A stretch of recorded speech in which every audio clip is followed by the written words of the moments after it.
Welcome. I'm Jessica Tietjen, and this is the Evolving to Exceptional podcast, where we talk about reaching peak performance in our workplaces, homes, and communities so that we can live our best life possible, an exceptional life.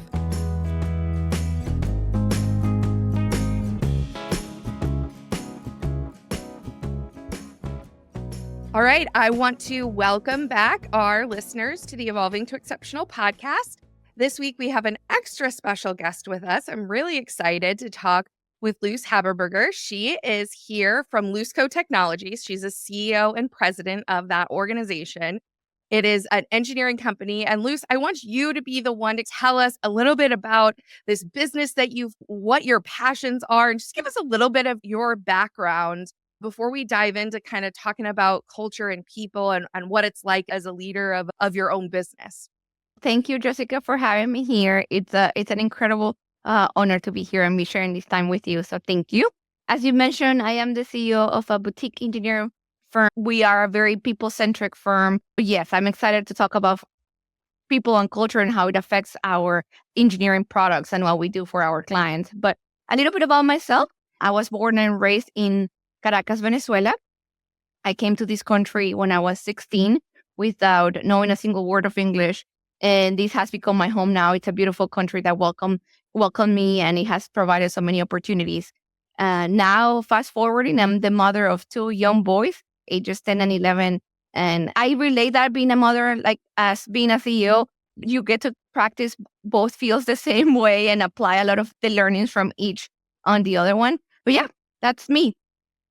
So tell us a little bit more about your company. How big is it? How many people do you have? What is it that you guys specialize in or focus in? Tell me just a little bit about your organization.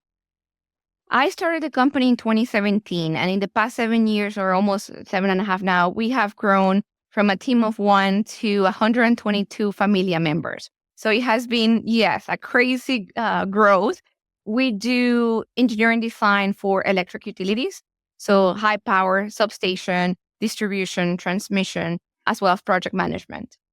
I love it. And that is such a powerful story of growth and what's possible in building your own business and being able to provide such value. Tell me, what is it about it that you just love? What is it that makes you passionate? What is it that you love about being CEO and owner of this business? Being an entrepreneur is incredibly difficult. There are a lot of upsides, up and down. It's like a roller coaster of emotions and a lot of wins and a lot of losses as well. But something that keeps me centered and it is my why. I have to remind myself every day on why I'm doing what I'm doing. And if your purpose and passion is strong enough, then you can overcome any obstacles that come out along our way. But so to answer your question, what excites me today is touching people's life and making an impact in those 122 familia members. Every time that I hear stories like, hey, thank you, you've changed my life. I'm able to buy my first home. I'm able to go continue education and be the first one to graduate. Stories like that are happening inside our walls are the ones that motivate me to keep going. I love it. And this is why I wanted to have you on, because there's this almost systemic negativity around a lot of workplace cultures today because of how corporate kind of almost creates this negativity or this toxicity for people. And I love when I can find a truly people-centric leader like yourself who really wants to create that powerful cultural, people-focused experience for their organization. And I think it's just a testament that you point directly to that in terms of your purpose and what gives you meaning. So when we were talking about having you on, and one of the reasons I asked you to have you on was because we talked a bit about some of the cultural challenges and then also like the successes. So even as a people-centric leader, even as somebody who wants to do the right thing, who wants to implement the right things, there's still a lot of challenges that come with people in general, with having people in your organizations and managing humans. And especially in recent years, as we went through the pandemic and then the whole world of work has shifted and changed. Tell us a little bit about what you've seen or what you're experiencing in terms of culture and some of those challenges. Yes, thank you. And it's almost also have to give grace to myself. I feel like sometimes I want to make everybody happy. And we know that's impossible. It is not my job to make anybody happy. They have to find happiness and purpose in within. But when I started the company, my number one reason was I wanted to provide an environment that understood that life happens also outside of the workplace. And having that flexibility and that freedom to trust your employees to be adults, to get the results you need by allowing them to make the schedule work for whatever it is. So I might have somebody that works seven days a week, but shorter days, as long as it works for them, whatever that is.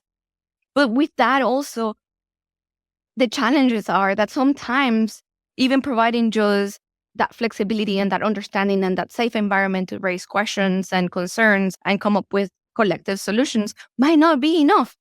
So I found, and at the beginning, I took it personal. Oh my gosh, I'm doing everything I can, right? To make you succeed, to make you happy, to make Right. you flourish. And still, it's not good enough. And then, of course, I started pointing it to myself, saying, okay, maybe I'm the problem. Maybe I'm not the one. Maybe there's still so much more that it can be done.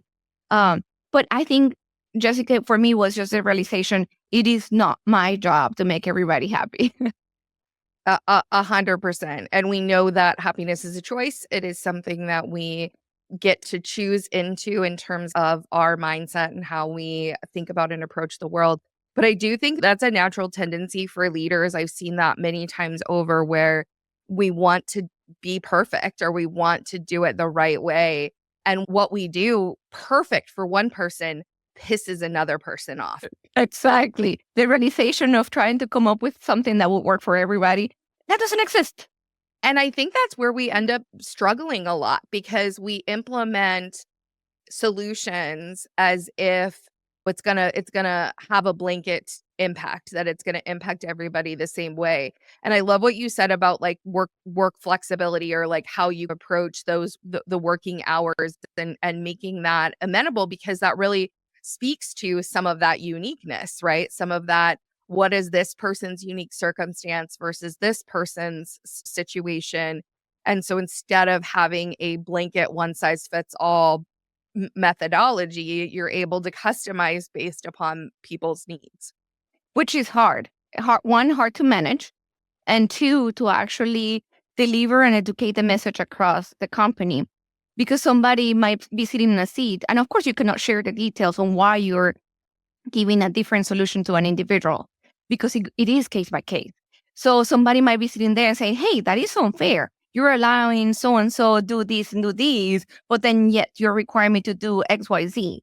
So it's a lot of education and a lot of repetition that every case is different and that that's why we don't have a hybrid, for example, we don't have a hybrid policy. And the reason for that is for me, because that might not work for everybody. So instead, what I say is, let's concentrate on the flexibility aspect. And depending on what you and your supervisor determine, we'll come up with a solution that suits you as a person, as an individual. But of course, I'm putting a lot of weight on that supervisor, on that manager, and that lead, and then also in HR to make those decisions and empower them to make the best decision for that individual and that department. And I love that. And what I think what's interesting about it is we know that from like a neuroscience perspective, we develop these certain ways of thinking, feeling, and behaving throughout our lives. And so a person who has been in the workplace and has experienced a certain set of this is the policy, everybody's treated the same way, this is how it works. That's going to be their comfort, right? That's what I'm Correct. used to. That's what's normal to me.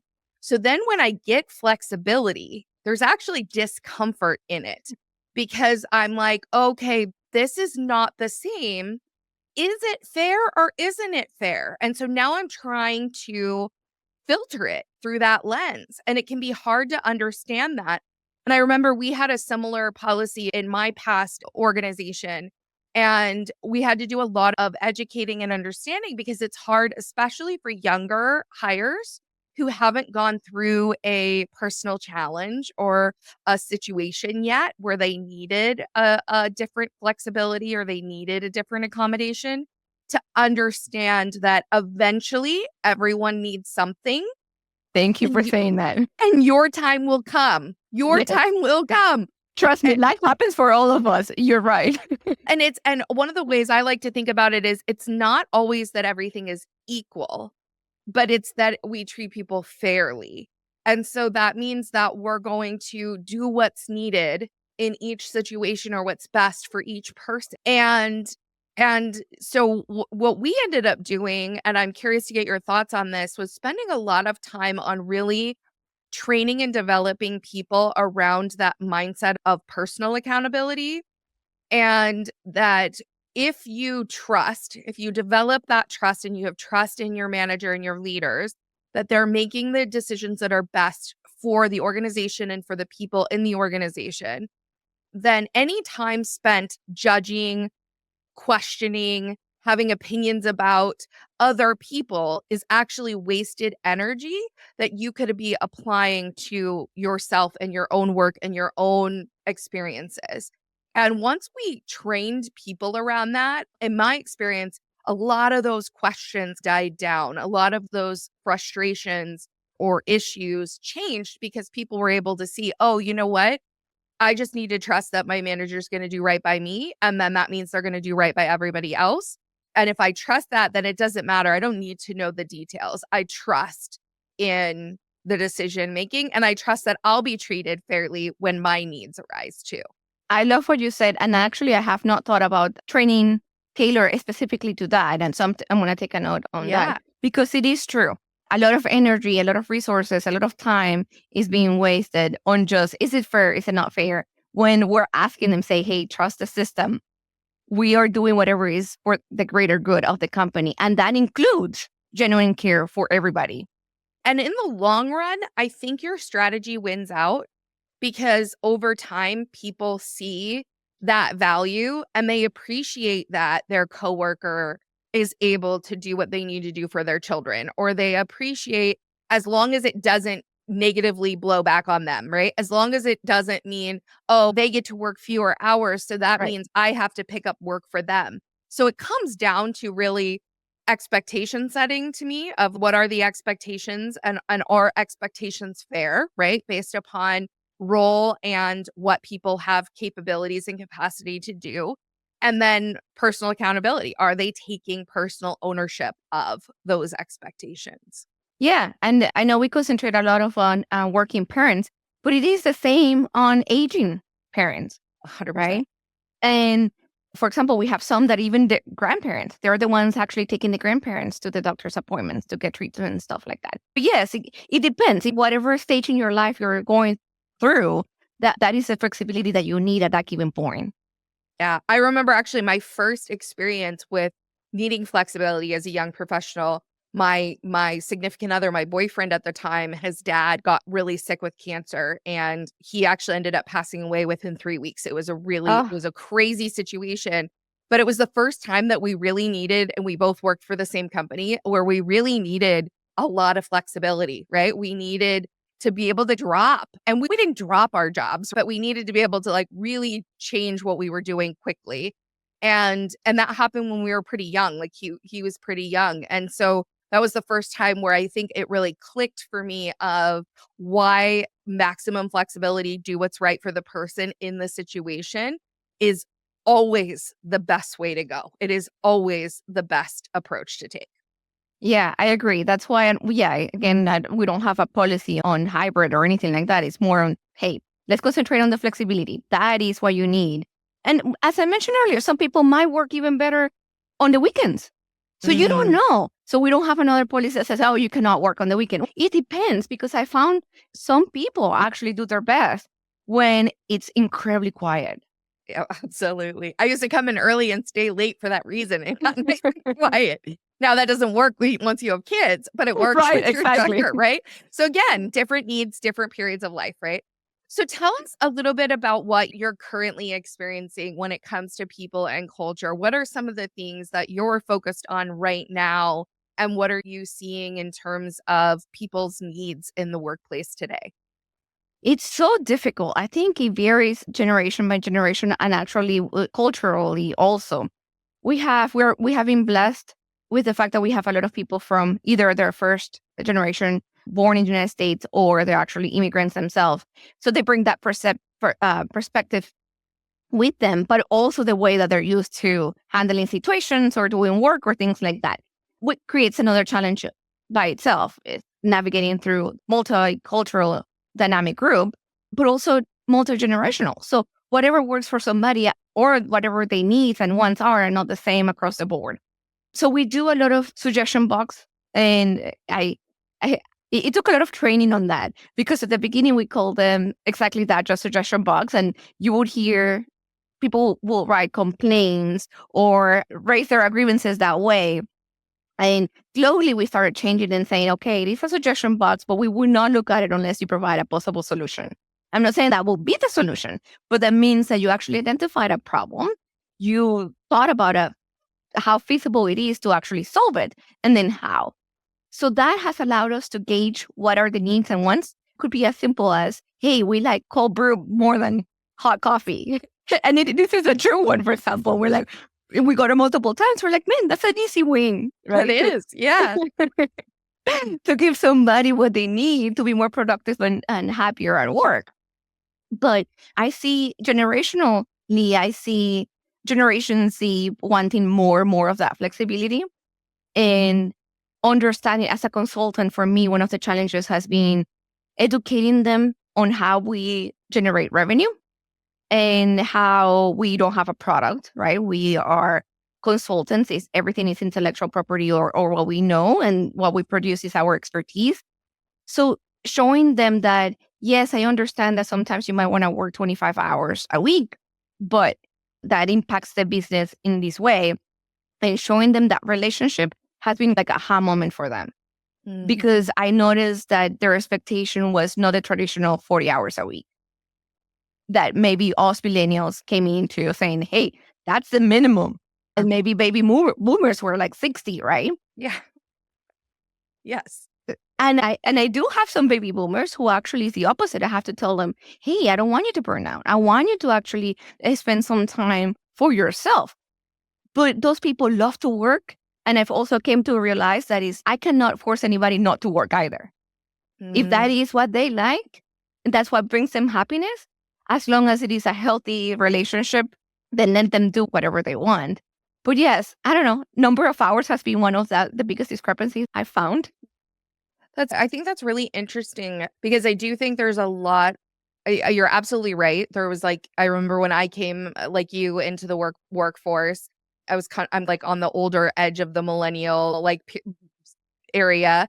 And I remember that that our managers, our leaders, the boomers were like 50-hour on average expectation, right? Like you should be averaging 50 hours a week.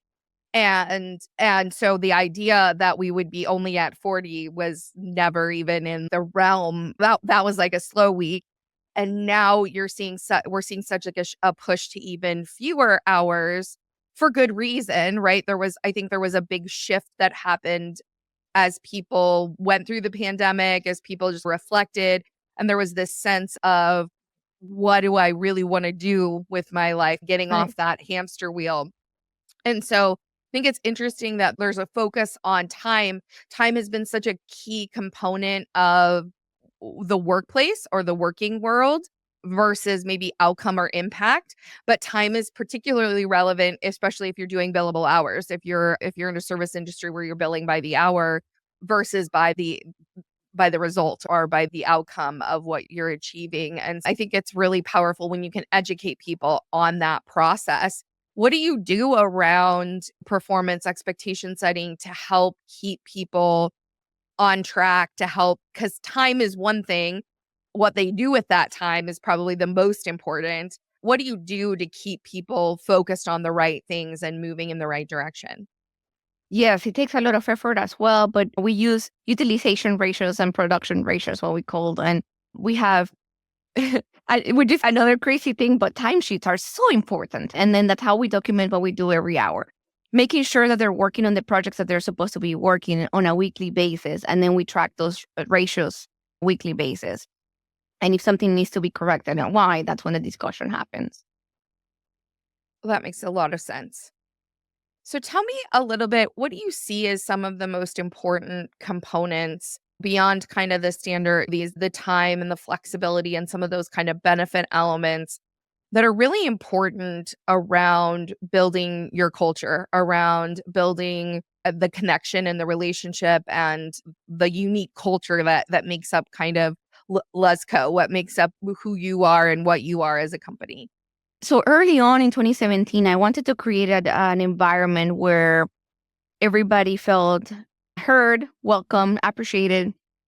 And it was like I was trying to fix whatever didn't work for me. So I was trying to create something that I would be happy and to show up every Monday.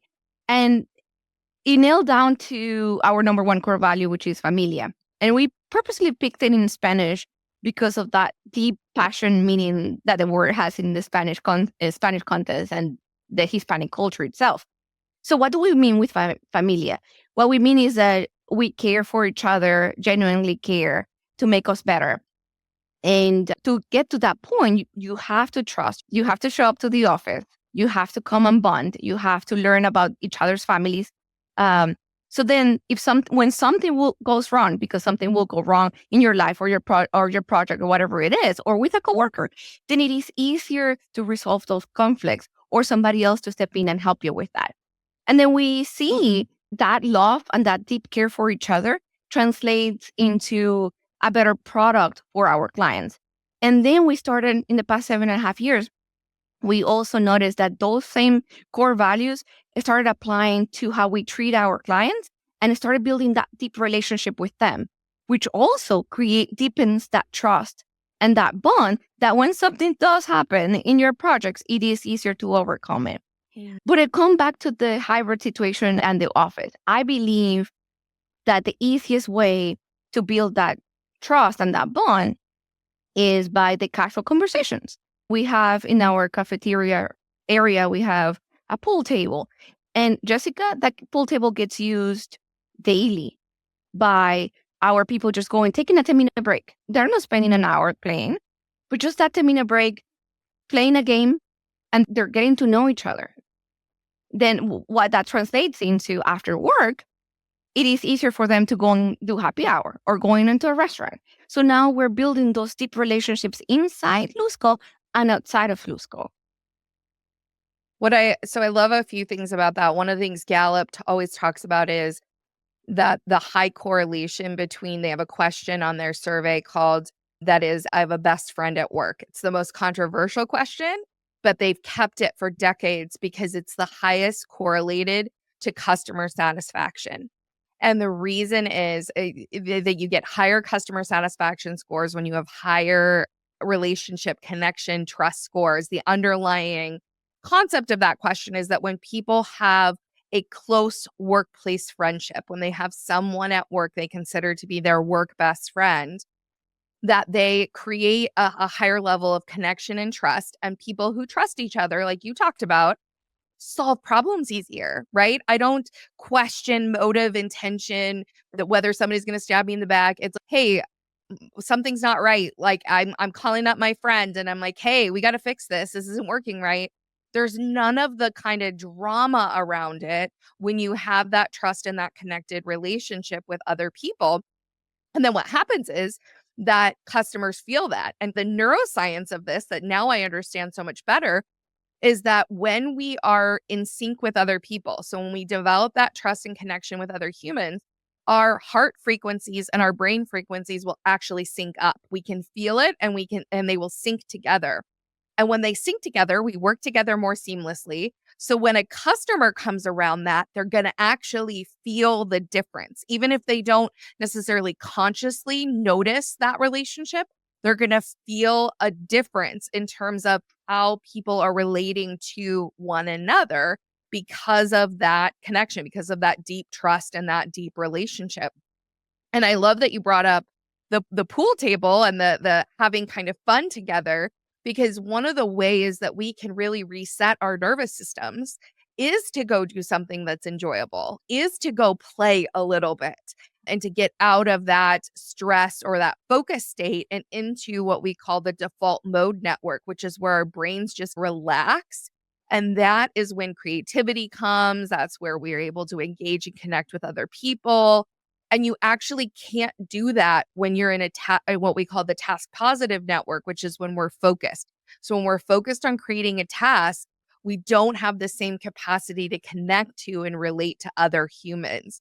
And so it's actually really valuable to spend that time, because that's what then creates the cascading effect of the trust, and primes those neural networks to actually be better applied when you do go back to focusing, because you've spent time in that space.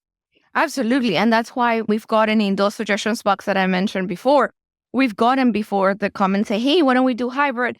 And I go back to the same answer. Not only the flexibility and what works for one doesn't work for the other one, but the third one is that build that trust and that connection, which it takes an extra level of making a point to make a Teams call or get on a Zoom call to actually talk about anything but work. It's you have to be consciously doing it. Versus here, it's just quickly, if somebody's at the office, they say, hey, do you have 5 minutes? Let's go and play some pool. So there's the space and time for it. Yeah. Exactly. Yeah. And I think that you can find a healthy balance between the two. And certainly there are organizations and examples of how you can develop similarly in a remote environment. It's different. It requires, like you said, a little bit more intention. But I always use the example, like one of my current closest and best friends I made virtually. She lives in Canada. We met online through a networking group. We ended up going on vacation together. Wow. We voice message each other daily as we like support each other in our businesses. So it's possible to actually develop very deep and meaningful connections with other people virtually, but it does require purpose, intention, and a culture of that. It requires that there is a need or a desire or connection to it. And so I think organizations are wise when they do what you're doing, which is saying, we're going to accommodate based upon the needs of people, and we're going to continue to look at what works best for the organization as a whole, and continue to make those adjustments. I think it's a brilliant strategy. Thank you. So tell me a little bit, when we last talked, we talked a little bit about some of the challenges with training and development, and how do you equip people with the skills that they need, and how do you identify, the impact of different training or development initiatives that can be really challenging? Tell me, let's just talk about that a little bit, of some of the things that you've done and how you approach the development of your people. So our vision as a company is develop leaders. And I feel like it ties back to our why and what motivates me and what's our purpose. And we found out that engineers love to teach as well, and to mentor and to pass down the knowledge. So develop leaders was very fitting, because not only would improve our results as service providers to our clients, but two, it would impact our communities, the way we live in, serve as an example, role model for the next generation to do the same. I don't think we have enough engineers in the United States, so let's create them. But so with that, we develop leaders. Yes, heavy training and a heavy intention on how to get there. Like the model of time in the workplace that doesn't work for everybody, hybrid versus flexible versus in office. I feel like training is the same way. And there's no rule that works for everybody either. We started recently, and actually will come live Q4 at the end of this year. We call it Lusco U. So Lusco University. And how we developed the program was we sent surveys to the familia members saying, hey, what areas of training are you looking for? Some were soft skills like conflict management, conflict resolution, time management, presentation skills, things like that, or even leadership skills overall. And then others were very keen on their own technical path. How do I progress to the next level? What is it that I need to do to get promoted from an engineer 1 to engineer 2, engineer 3? What are the technical expertise that I need to know? Or same in the project management side. So after we gather all those responses, then again, we create Venn diagrams where like, what is the one that will give us a bigger ROI based on the number of people we have and the monetary investment that we have to put in, or 2, that actually aligns with the company vision, and 3, that impacts more people and except the few. So we've done book clubs. So one of them is a book club. I don't know if you've read Extreme Ownership. We feel like, talking about accountability, and you mentioned it earlier, how to learn from whatever seat you're sitting in your company. How do you hold yourself accountable more than pointing at the system that is not being fair to you? So that's one that will go live at the end of this quarter.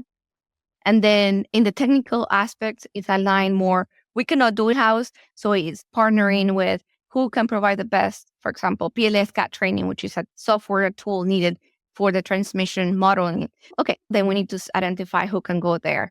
But very intentional, because to get to our vision of developing leaders, we know we have to start with the 122 family members we have. So do you look at everyone as a leader in your organization that needs development? Yes. And that has been a controversial topic itself. The word lead. Tell me about that. Yeah. What's controversial? Tell me, how has that been? And thank you for picking that up, because it's crazy. When I first introduced it to my executive team, they were on board, they got it. But then as it has been rolled down to the organization, then questions about, but I'm an electrical engineer one, or I'm an intern, or I'm a drafter, or I'm an admin support. I don't consider myself as a leader. So the training and the validation and affirmation that, yes, you are, just because you don't have the title, and just because you might not have people directly reporting to you, you are in a position of influence and power. Just by showing up every single day and doing what you do, you can influence.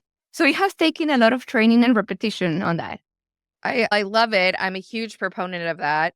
I think the future of work really requires that, because you're gonna, with the automation of so many tasks, with the automation and process and systems, that really what we're going to rely upon humans for is critical thinking, decision making, and relationship building. And so when it comes to those unique things that make up human intelligence, they are really what we need in terms of leadership attributes. And no matter who you are, you're leading at home, you're leading in your community, you're leading from where you're at. And I think a mistake that organizations make is only investing in their leaders and only really developing certain skill sets in their leaders. Like we've talked about personal accountability.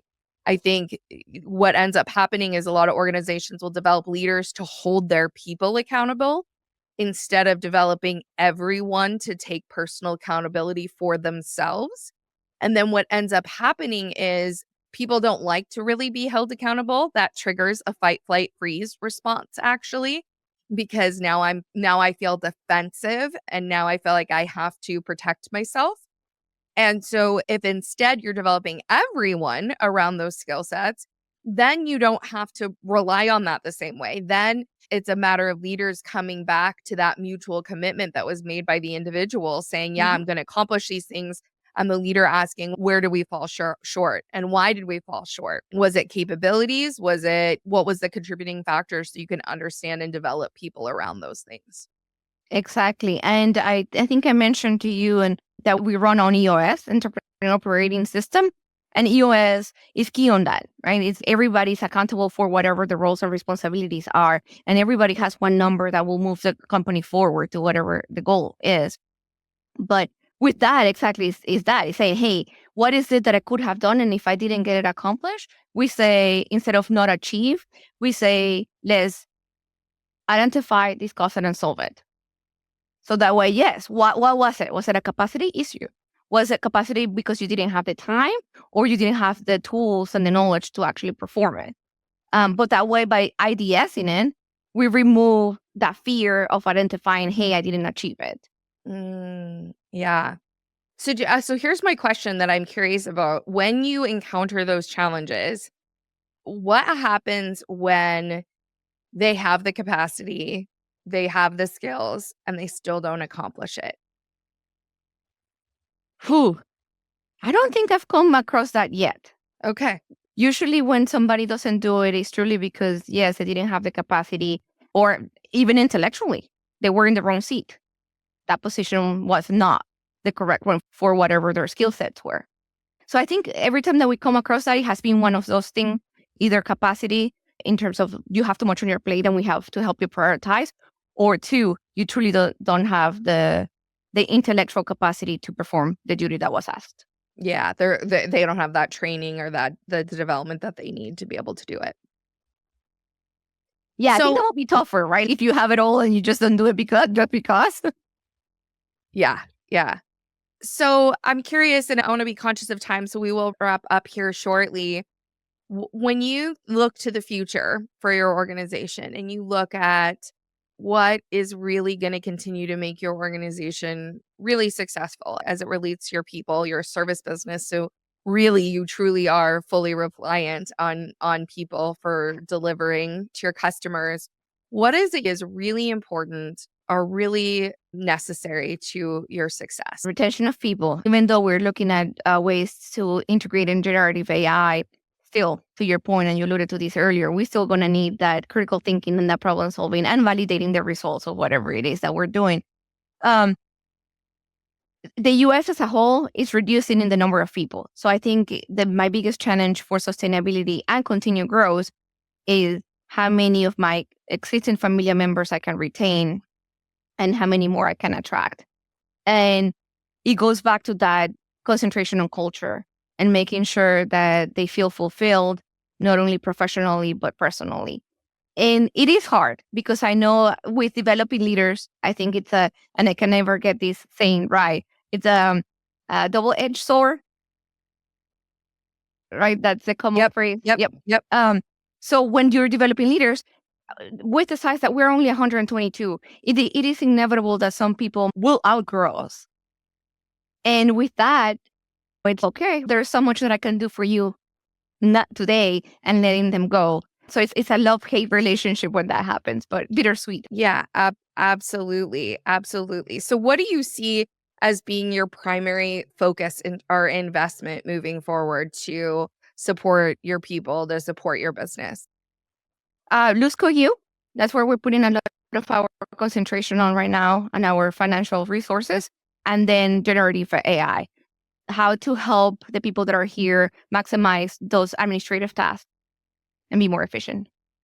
I absolutely love that. I think that is going to be so valuable to your people. I love everything that you're doing, Luz. Before we wrap up, do you have any final words of wisdom you want to offer to our listeners? Any little bits of advice or final thoughts you want to give? Yes, absolutely. I would say continue developing yourself, continue reading, listening to podcasts like these, believe in what you can do, and do always self-reflection and be self-aware of your areas of strengths and opportunity and look inside first before blaming anybody else for your actions. Those are such powerful words. I couldn't agree more. The level and degree of self-awareness that people have, I think, is almost directly proportional to your level of happiness, your sense of success, and your potential outlook on life. And I think it is probably the single greatest contributing factor to development and successful execution of your goals and accomplishment of your goals. So I love that you brought that up. To all of our listeners, I just want to remind you of the almost infinitely creative ways that we have with which we can lead our organizations, in which we can cultivate different cultures with different approaches and different styles that are unique to your organization, that are unique to your challenges, and that fit and best support the people that are in your organization. And so I encourage you to take some of these lessons that Luz has offered us here today that are really unique approaches and approaches that are really people-centric and really show how their organization cares about their people and invests in their people. And so to all of our listeners, I just want to remind you to just always keep evolving, keep growing, keep looking for those opportunities to rewire your neural pathways so that you can live your very best life, so that one day you can look back on your life and think, I lived an exceptional life. I hope you have a wonderful rest of your week, and we will be back again next week with another episode.